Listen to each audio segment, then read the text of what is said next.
साथियों नमस्कार। मैं doctor Prithvi Singh, lecturer department of mechanical refrigeration and air conditioning, government Ramchandra Khetan polytechnic college Jaipur. साथियों, आज हम chapter fire prevention and protection subject MR 309 के unit 2 methods of fire extinguishment and extinguishing media के अंतर्गत अध्ययन करेंगे। इसमें 3 टॉपिक हैं। फायर एक्सटिंक्शन मेथड्स यानी अग्निशमन के तरीके, सेकंड है क्लासिफिकेशन ऑफ फायर्स यानी अग्नि का वर्गीकरण, और थर्ड है एक्सटिंग्विशिंग एजेंट या मीडिया। इसमें हमने फायर एक्सटिंग्विशिंग मेथड में स्टारवेशन और स्मूथरिंग कर चुके हैं। आज हम कूलिंग करेंगे और उसके बाद क्लासिफिकेशन ऑफ फायर्स करेंगे। तो फायर एक्सटिंग्विशिंग मेथड में कन्वीनियंटली इसको हम 3 हेडिंग में बांट सकते हैं। फर्स्ट है स्टारवेशन।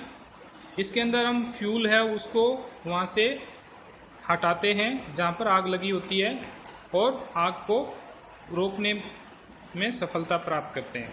दूसरा है स्मूथरिंग और ब्लैंकेटिंग। इसमें लिमिटेशन ऑफ ऑक्सीजन यानी ऑक्सीजन कंटेंट है उसको कम करते हैं। तो ये 2 मेथड मैं करवा चुका हूँ लास्ट लेक्चर में। आज हम करेंगे कूलिंग। इसके अंदर लिमिटेशन ऑफ टेम्परेचर यानी टेम्परेचर को हम कंट्रोल करते हैं, उसका लिमिट करते हैं, उसको कम करते हैं।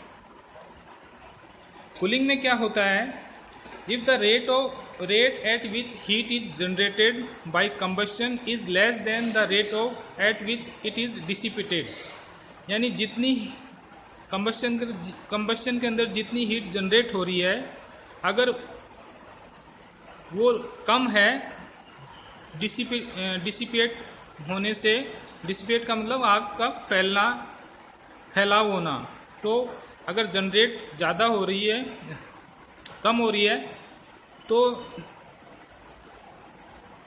जो कंबस्शन है कैन नॉट परजिस्ट यानी वो आगे नहीं चलेगा। The application of a jet, इसका मेथड क्या है आग को रोकने का। The application of a jet और spray of water to a fire is invariably based on the simple but fundamental principle. There are many variations.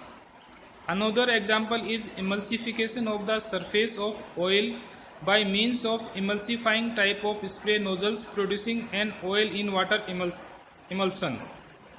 ये another example था। अब देखिए कूलिंग में क्या होता है। The cooling principle in fire extinction is the most commonly employed, यानी जो कूलिंग मेथड है ये सबसे ज़्यादा प्रयोग में लिया जाने वाला मेथड है। Forming as it does the basis of the application of water and other liquids to burning material।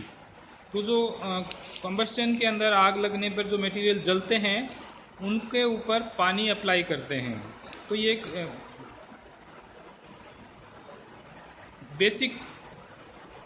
Basis मतलब पानी की ये एप्लीकेशन है, बेसिक एप्लीकेशन कूलिंग करने के लिए। इसमें आगे देखिए the action of water. Cooling करने के लिए ज़्यादातर पानी का प्रयोग किया जाता है और पानी कैसे एक्शन करता है उसके बारे में बताया गया है, समझाया गया है। The action of water depends predominantly on its thermal capacity and latent heat of vaporisation, the latter being by far the most important. तो ये 2 प्रिंसिपल हैं, एक तो थर्मल कैपेसिटी ऑफ वाटर और दूसरा लेटेंट हीट ऑफ वेपोराइजेशन, जिसके कारण पानी ही सबसे ज़्यादा प्रयोग में लिया जाने वाला तरीका है आग बुझाने के लिए। Thus it takes about 6 times as much heat to convert a certain weight of water at its boiling point into steam as required to raise the temperature of the same amount of water from the usual atmospheric temperature to its boiling point. In fact, while changing from liquid यानी water to vapor state यानी steam, water expands about 1760 times, which also contributes to its smoothing effect। यानी जो पानी है वो किसी आग के ऊपर डालते हैं तो उसके अंदर वो पानी वाटर से स्टीम में कन्वर्ट होता है, तो उसके अंदर बहुत ज़्यादा फैलाव होता है। कितना? 1760 टाइम्स। और ये एक ब्लैंकेट का काम करता है, स्मूथनिंग इफेक्ट का काम करता है।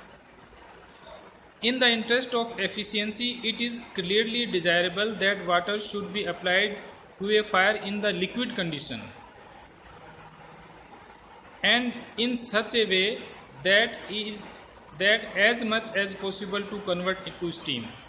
यानी आग बुझाने में पानी इस तरह से प्रयोग किया जाता है कि वो लिक्विड स्टेट में हो और वो बाद में स्टीम में कन्वर्ट हो।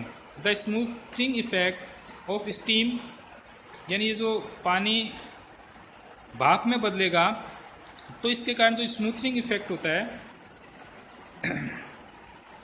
Of steam produced at the seat of the fire is brought to play a part in assisting in the extinguishing process. तो ये आग बुझाने का जो प्रोसेस है इसमें ये सहायता करता है। जो पानी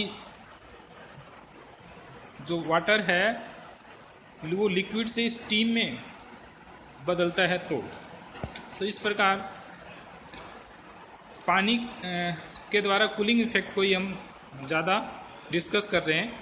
अब on the basis of thermal capacity and latent heat of vaporisation, water is an excellent fire extinguishing agent since both figures are high. कौन कौन से figure? Thermal capacity and latent heat of vaporisation. For instance the thermal capacity और specific heat of water कितनी है?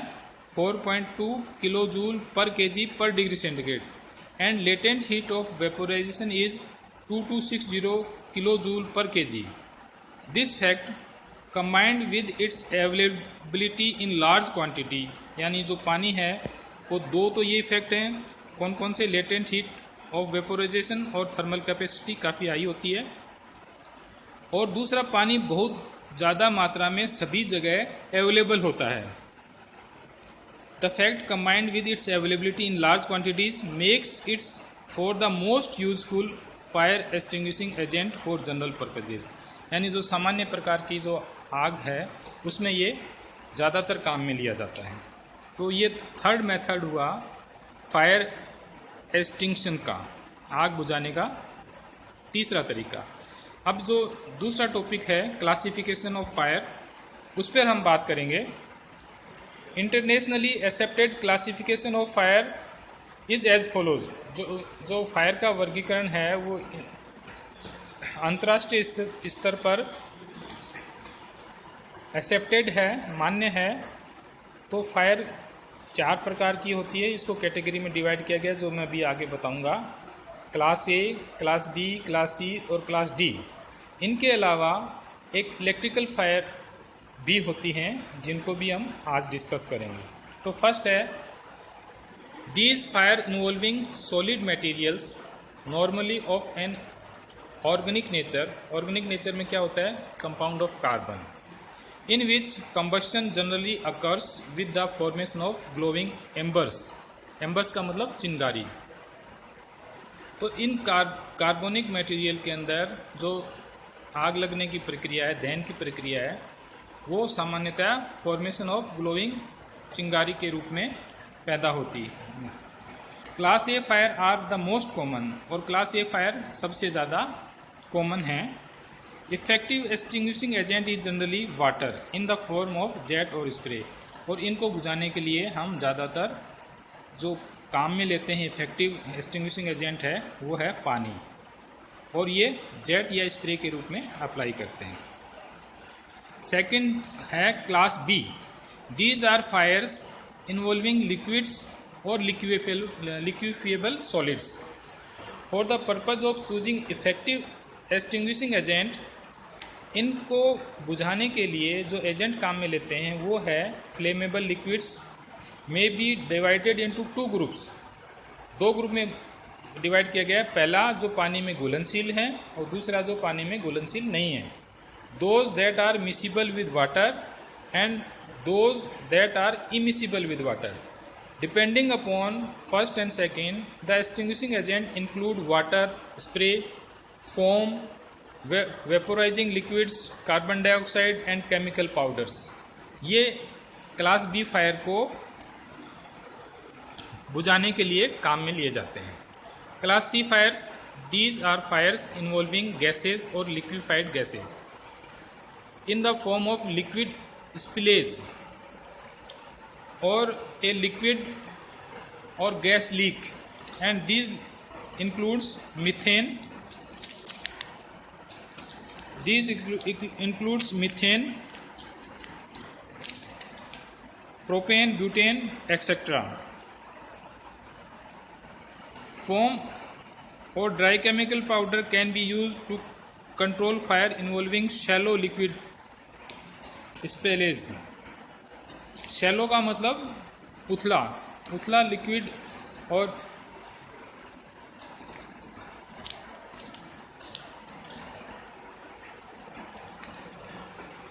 Liquid spills.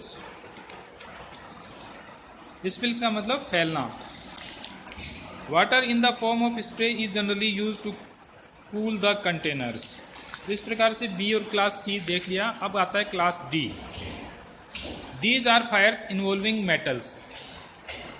ए के अंदर solid हो गए, बी के अंदर लिक्विड हो गए, सी के अंदर गैसेज मटेरियल हो गए। अब जो डी क्लास है वो है these are fire involving metals. Extinguishing agents containing water are ineffective.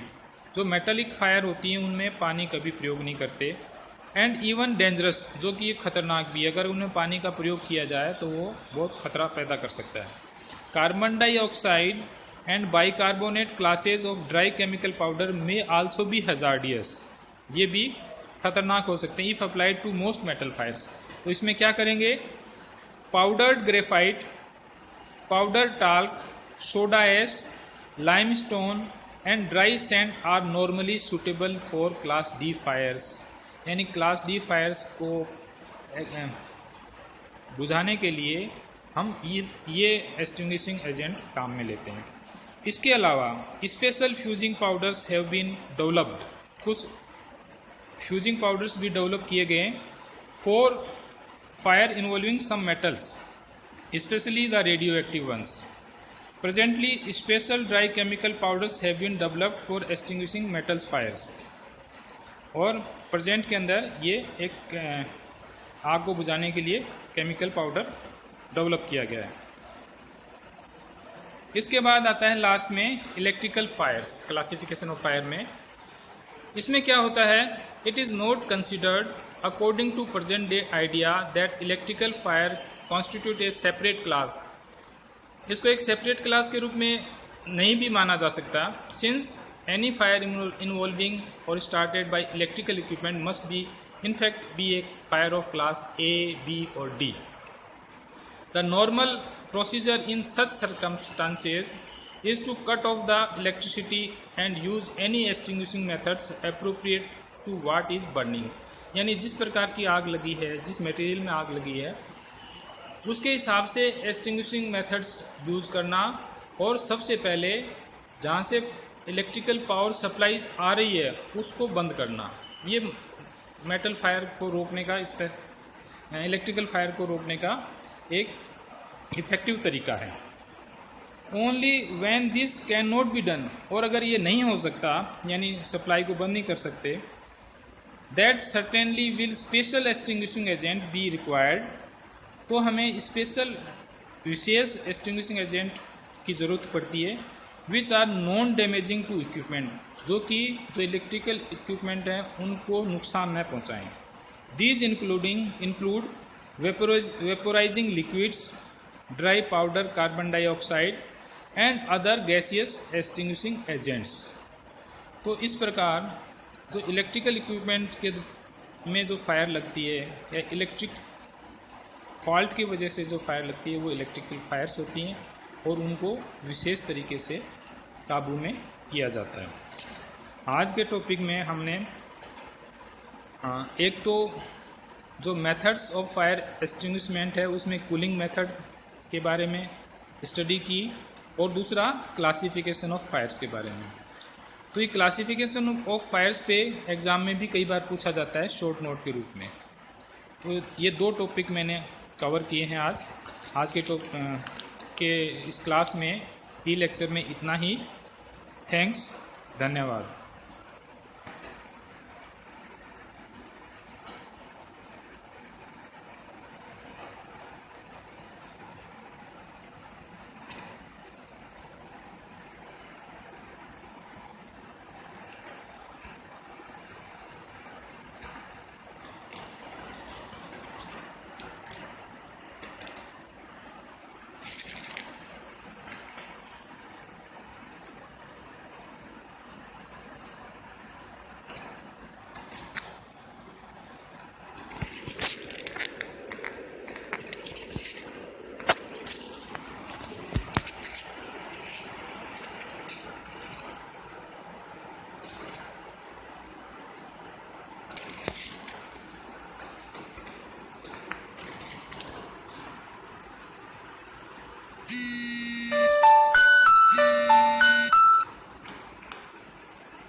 Sir ये बंद ही नहीं हो रहा। ये जो पीपीटी है ना, बंद कैसे मतलब? ये रिकॉर्डिंग चल रही थी। रिकॉर्डिंग निकालना तो क्या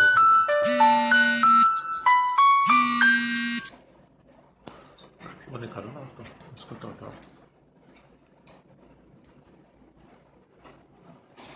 ये जैसे आपने ना, नहीं स्टोरी एडिटर ये वाला करा ना अभी आपने? नहीं ये है, ये चल रहा है अभी, ये चल